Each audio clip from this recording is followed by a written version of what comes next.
So it was a devastating loss for New Orleans, both at home on Sunday and then in the play-in. And now Friday is do or die. They got to beat Sacramento if they're going to keep the season going. But the Pels have had a tremendous amount of success against Sacramento, 5-0 this year. Let's head out to Sacramento. Frankie Cartoscelli from SacTownSports.com, good enough to join us. A little Paisan. It's a the Musso, the Moscona, and the Frankie Cartoscelli. Frankie, how are you, man?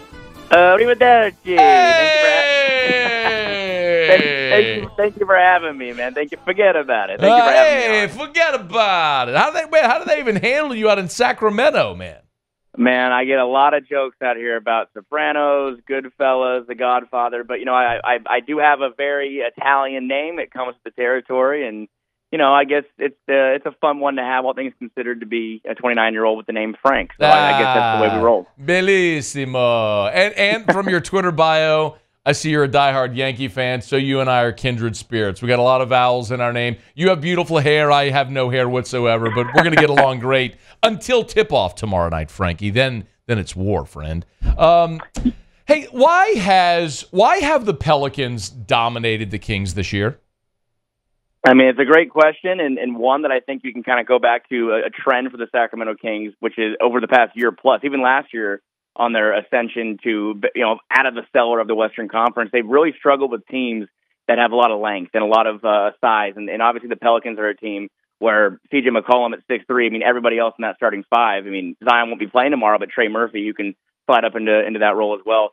All 6'7", 6'8", or taller. So the Kings really have struggled with those teams that can bring size advantages, physicality. The Kings really have struggled in that area as well. And I think that on the glass, we've seen the Pelicans completely dominate the Kings. And I kind of would say it's just the fact that the Kings are a little small, and especially right now at a time where they're playing without Kevin Huerter, who is not someone you look at for strength in that starting lineup, but someone who is about 6'6", with a long wingspan. So they're a little shorthanded tomorrow night, and we'll see if 6 times a charm, but they definitely struggle with the Pelicans and that big front line. You mentioned Huerter, but Monk's also out. How can you? We can quantify it, right, with numbers. But can you qualify how big of a deal it is for Sacramento not having those two guys?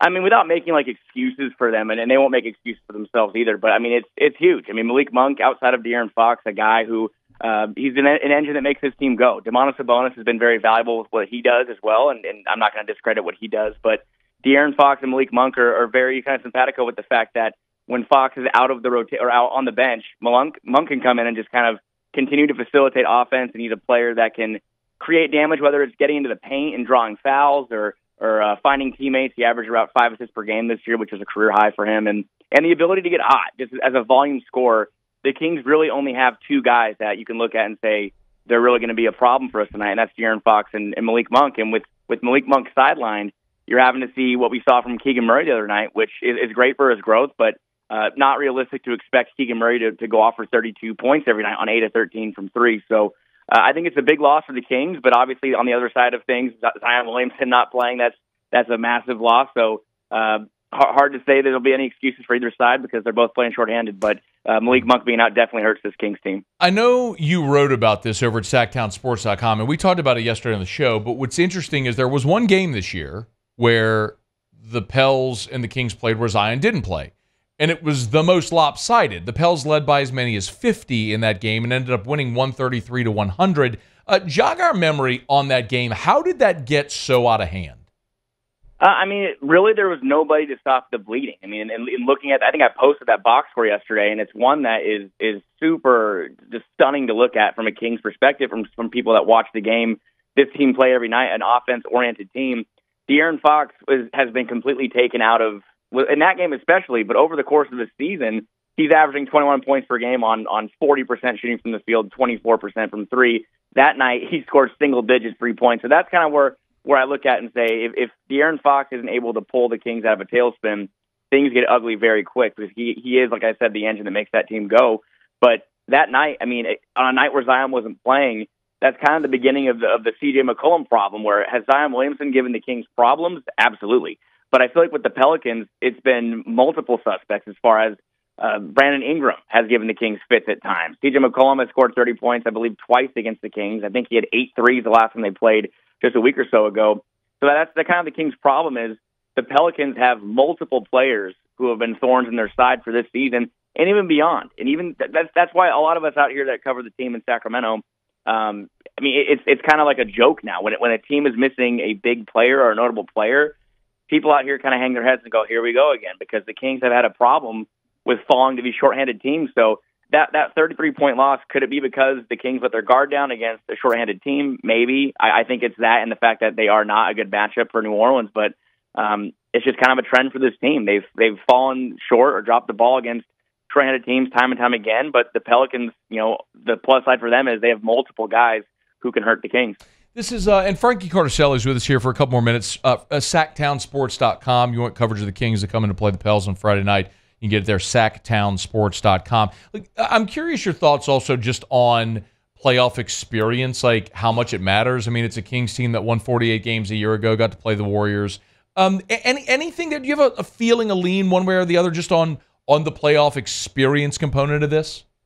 I think it definitely matters. And with the Kings, specifically, they've really struggled down the final stretch of this year against teams that have just tons of playoff experience. They had a lead against Phoenix with a minute left. They were up by 4 and had the ball, and just mental errors down the stretch cost them the game. The same with Dallas. They needed to get one of 2 games against the Mavericks a couple weeks ago if they wanted to stay in the mix for a top 6 seed, and they lost both. One of them in very close fashion where they also let things get out of hand. So I think the Kings are a good team. They have an exciting group, a young group, but Domantas Sabonis, most of his playoff experience came on the bench while he was playing in Oklahoma City, and when he was very, very raw with Indiana for a first-round appearance. Then the one guy they have that really has the most experience is Harrison Barnes, who, as we know now, is a 4th, 5th option on the Kings, and someone who has been very polarizing out here in Sacramento with his production and in light with his contract. So I think it definitely matters, and I think the Pelicans with CJ McCollum, all those Portland teams he's been on, and obviously with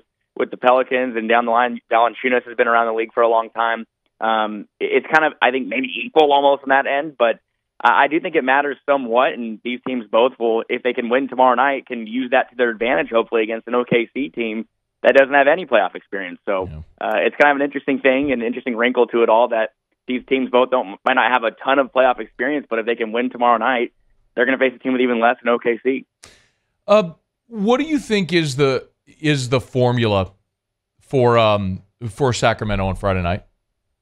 It's going to be the defensive end. I mean, the number we've all been throwing around here is 50% because the Pelicans have shot 50% from 3 against the Kings a couple times this year. I have it right here at 45% over against the Kings this season. So if they can contain the Pelicans from the perimeter, which is a tall task, I feel like the Kings will have a much better chance. But it really, to me, again, I keep saying it over and over, but I mean it. De'Aaron Fox really is the piece. I think if he has a big game, the Kings are very hard to beat, and the Pelicans have done a very good job. And Herb Jones is definitely the reason why. But Jones and the rest of the Pelicans have really held him in check. And when he's not on, the Kings don't. Their offense does not really work. So at a time where they're shorthanded without Kevin Huerter and Malik Monk, and of course the other guys that have stepped up, in Keon Ellis and Keegan Murray, they could have big nights again too. But you can't really expect that. So if the Pelicans hold De'Aaron Fox in check, it could be a long night for Sacramento and possibly the end of the line.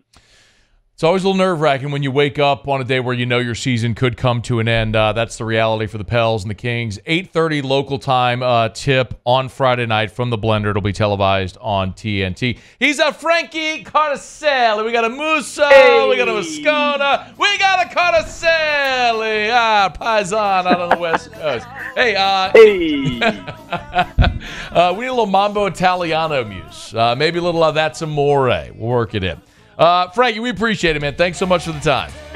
Matt, thanks so much, man. Appreciate it. Good luck to you guys. All right, thanks, man. Be well. Hey, thanks so much for watching. Please leave your comments. I love to interact, and be sure to hit the red subscribe button below.